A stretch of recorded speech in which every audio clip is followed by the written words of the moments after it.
In today's video, I'm going to break down 4 ways you as a creative person can flourish and become successful without the use of social media and the internet. It sounds impossible, doesn't it? Well, it's not. But it does come with its own set of challenges. And I think when this video finishes, you will have a newfound appreciation for things that you normally find quite frustrating, like the algorithm, the internet, and social media. All right, so here are the 4 ways that I would go about building your presence up as an artist completely offline.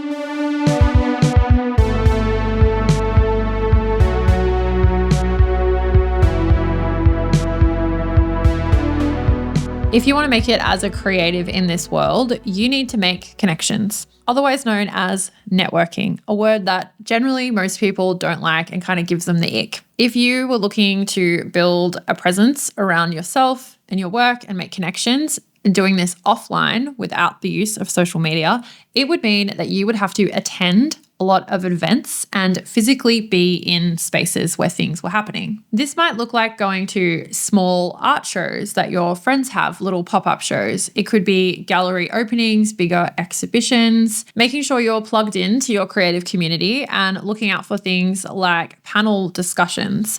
Maybe there is somebody of note doing a talk. And this can be great because you get to ask questions, hear from an industry leader, and you're in rooms with people who are likely decision makers or know a lot of people. They're interested in art in general, and you can introduce yourself. You can talk to them. You can make yourself known. If you think back to times like the 60s, 70s, and 80s, pre-internet times, this is likely how people would have gotten opportunities and met people. Think of Andy Warhol's The Factory and all of the creative people that would have been coming through there. It would have been a hub. And we had a lot more hubs for creatives back then because that was the only way to do it. But they do still exist. And there's likely a lot of things going on in your community that maybe you weren't aware of. You just have to look and then make sure that you're making an effort to attend all of these things. So you might end up with quite a full social calendar. I will note that this could be quite difficult depending on where you live.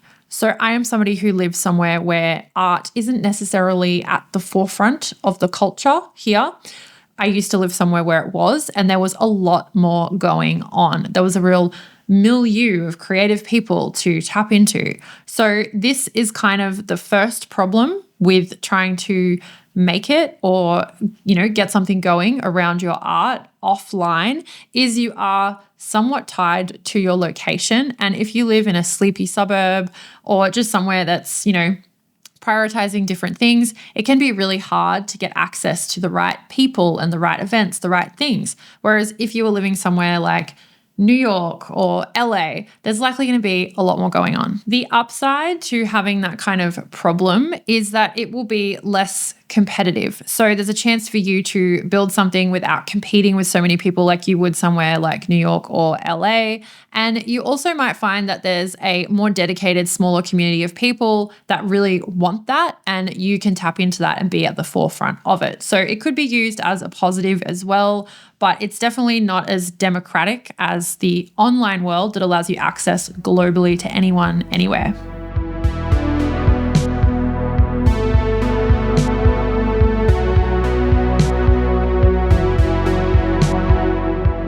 The next strategy that I would employ would be getting your work out there in the world and selling it, probably the way that people in the past have done. So things that I have done with my photography prints have been markets, selling things in boutique shops that fit the style of your work, having your work featured in cafes or restaurants. They can have it on the wall, and then it can also be for sale. They take a commission, that type of thing. Looking around for like makers and artists markets and booking a stall and getting together work to sell at things like that. This requires a lot of time and a lot of you having to go in and approach people, have face-to-face conversations, show them your work, and basically convince them that it would be a good idea for them to take them on in whatever capacity and sell them. This is kind of a whole skill set in itself, and I've found, having a lot of creative friends over the years, that creative people kind of tend to be more introverted than extroverted, and I would think that this would be giving people a lot of anxiety just listening to, having to go in and present your work, pitch yourself essentially. Another downside to this is that it can be very costly. So you don't really know how well you're going to do at a market. And I've definitely experienced this before. I've had my prints for sale alongside some other things. And sometimes it's been great and I've made a little bit of money. Sometimes I haven't even broken even. It's been really disappointing and disheartening. And whilst that's something you have to get used to as a creative, you're spending a lot of your money and then also your time standing there stuck in that one place. The upside to something like this is you'll likely meet other people if you're at a market. Again, you're putting yourself in that right room where there's other people who might have other strategies. They might know of other markets that do better, all those types of things. So it really is about being quite social, getting to know people and really inciting conversation and just doing a lot of footwork and spending a lot of time and energy in these types of places. To be completely honest with you, trying to sell any kind of artwork without an online presence, doing it solely in person is quite difficult. And it's really going to depend on what type of art you make. The types of things that are proven to sell are things that people have a connection with. So this could be location or place. And if you can target a certain area, a shop there, and get those in that shop, and it's something that people recognize and they want to take as like a memento or it's important to them.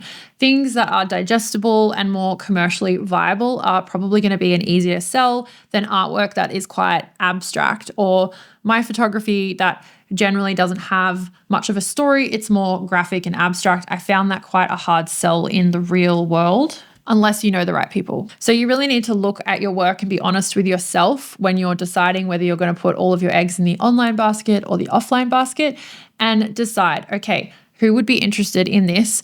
Is it really going to sell in this capacity? And all of these types of things. Just be honest with yourself about that.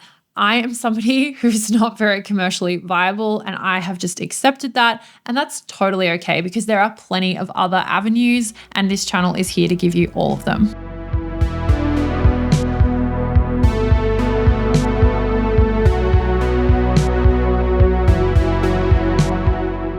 The third opportunity for offline success is quite a traditional one. It is entering open calls or submissions from small or big institutions, galleries, etc. Now, obviously, most of these open calls and submissions happen online, so give me some grace here, but they end in a physical way. There is a physical replication or original of your work being hung or displayed in a gallery or a space, a group show. It could be a pop-up thing. It might be something more serious, but in the end, it's an offline thing, and it's what a lot of artists strive for and dream of happening with their work. If this is a road that you want to go down, you really need to be super on to knowing when these open calls are happening and these submissions, and probably do up a little bit of a calendar so you can work out which ones you're going to enter, because again, it can become quite a costly thing if you're doing it a lot.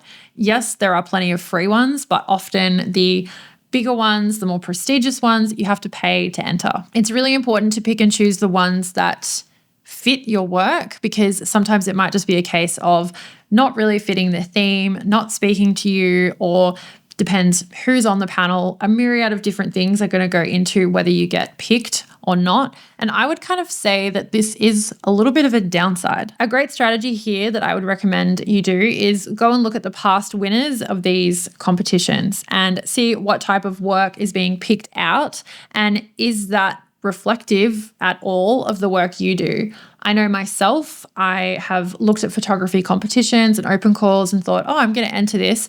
Had a quick look at the previous winners and realized that they were really favoring traditional work that doesn't look anything like the work that I produce, so it might not be worth my while. So again, it's really important to assess these things, self-reflect, and just be honest with yourself, because you can't be for everyone. I know plenty of people who have gotten their start by winning or getting chosen for particular things and then really sticking to that strategy, whether they win prize money or it's kind of just projected them into another like echelon, or it's something they've put on their artist resume that they've been able to leverage. So this is definitely still a very much a viable strategy in 2025, but you're leaving a lot of things up to a group of people who have been like anointed with the prestige of like choosing whether your work is up to scratch or not or fits the theme. And I would just like to have a lot more options than just that, which is why I tend to favor the online world, because I can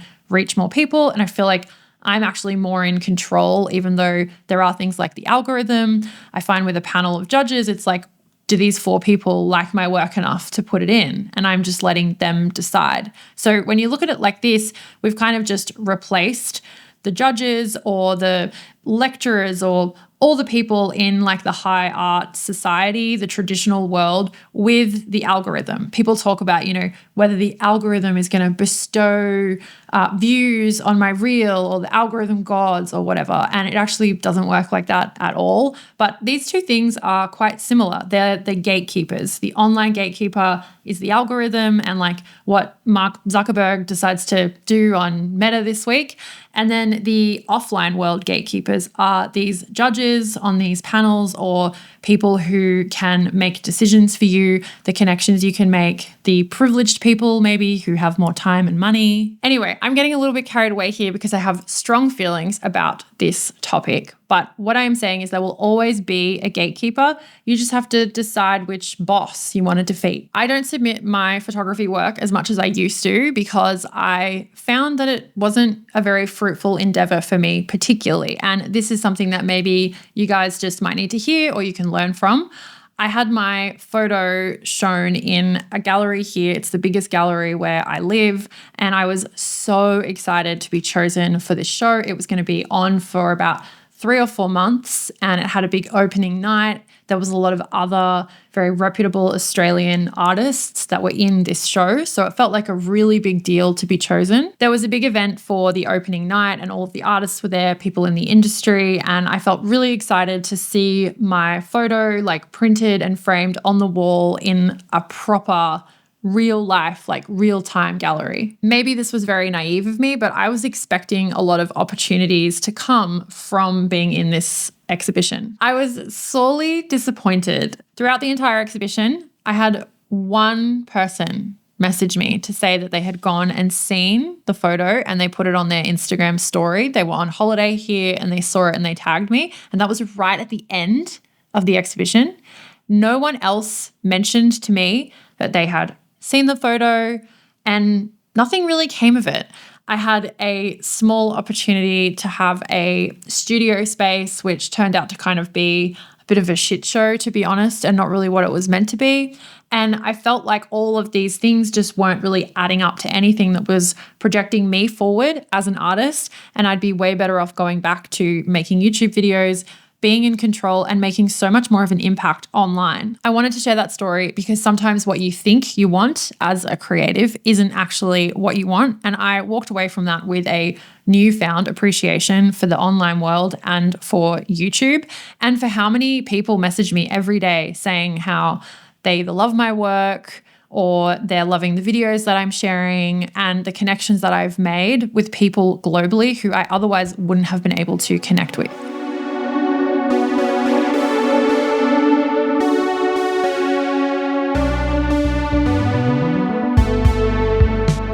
The fourth strategy would be to find a mentor one-on-one or join some kind of art course. So this could be something like art school, university or a community college, or it could be a private group that you pay to be a part of, and then you join sort of like a mentorship program through that. These things are obviously what would have been traditionally done. Like most of the time when you hear about artists, they'll say that they went to CalArts or whatever the colleges, institutions are. And that's how they learnt their craft. That's how they made connections. And then they progress forward from there. In 2025, that's a pretty expensive way to go about it, to have to invest in this higher education, end up with some kind of debt. And I am very skeptical that we need that in the art and creative kind of realm, especially now because we can learn so much online. And I think you really do learn by doing. The upside, obviously, to these types of things is that you will get access to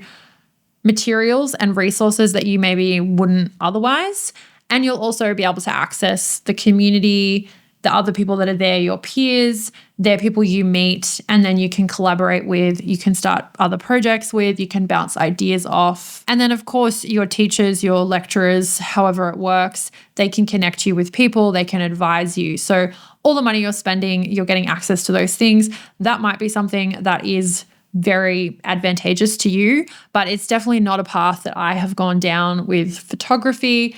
And I'm glad that I have done things the way that I have online because it's really suiting me so well. So those are the 4 ways that I would go about trying to build a presence and put yourself out there as an artist offline. And whilst they are all valid, you might be seeing that they're either very costly or they take a lot of time and they require quite a large skill set. The point of making this video was to kind of like catfish you into seeing that the online world, despite how frustrating it can be with the algorithm and everything, really isn't actually that bad or as much work as you might think it is when you compare it to what you would have to do without it. In my opinion, it is much easier to build something online, and I think more people can be successful online than offline. There's a smaller piece of the pie offline, and online you simply just have access to so many different types of people. You can do it a lot quicker, you can fast track it, and you can do it in so many more ways, in a way that suits you.